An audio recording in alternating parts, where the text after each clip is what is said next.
सुप्रभात। Saraswati study channel में आपका हार्दिक अभिनंदन व स्वागत है। गाइस, आज की जो हमारी वीडियो है उसकी थीम है संस्कृत दिवस।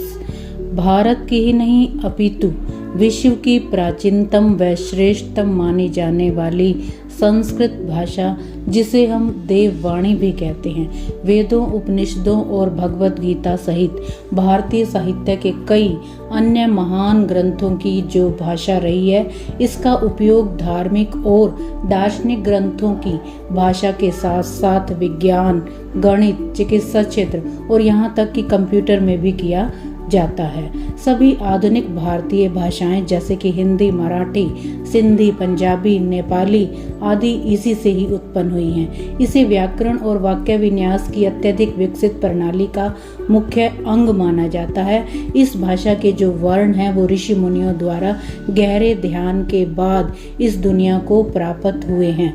भारतीय कैलेंडर के अनुसार सावन माह की पूर्णिमा के दिन संस्कृत दिवस मनाया जाता है और रक्षाबंधन का त्योहार भी सावन माह की पूर्णिमा के दिन ही मनाया जाता है। इसका मतलब है राखी और संस्कृत एक ही दिन मनाए जाते हैं। विश्व संस्कृत दिवस की जो शुरुआत है वो 1969 में हुई।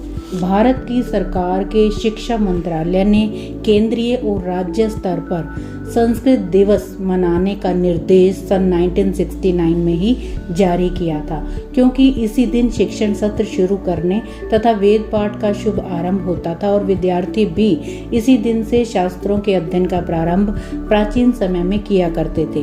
परंतु आज यह भाषा अपना अस्तित्व खोती जा रही है। भारत में भी विदेशी भाषाओं के बढ़ते महत्व के कारण संस्कृत पढ़ने लिखने वालों की जो संख्या है वो दिन प्रतिदिन कम होती जा रही है। इसलिए संस्कृत दिवस भारतीय समुदाय और समाज को संस्कृत के महत्व की आवश्यकता को याद दिलाने तथा जनमानस में इसके महत्व को बढ़ाने के लिए मनाया जाता है। अत्यंत मीठी व संस्कार रूप इस भाषा के प्रचार प्रसार से ही संसार में कटुता और धोखेबाजी को कम किया जा सकता है। संस्कृत में वर्ल्ड संस्कृत डे को विश्व संस्कृत दिनम कहा जाता है। साल 2022 में यह 12 अगस्त तथा साल 2023 में यह 31 अगस्त को मनाया गया।